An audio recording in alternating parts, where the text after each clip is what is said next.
Reels पाहत असले की माझी तब्येत एकदम बेस्ट असते, मन एकदम खुश, शांत. रील्स पा रील्स पा वा वा वा, बेस्ट लाईफ, बेस्ट लाईफ. आणि जसं रील्स पाहणं बंद केलं,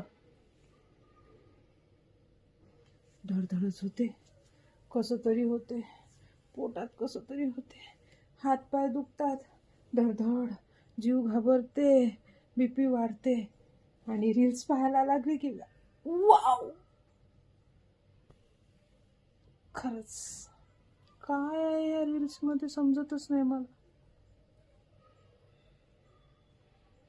बाकीच्या वेळेला तब्येत खरंच इतकी खराब असते, तुम्हाला सांगू, मला असं वाटतं आताच मरतो का आपण. रील्स पाहायला लागलो की वाव,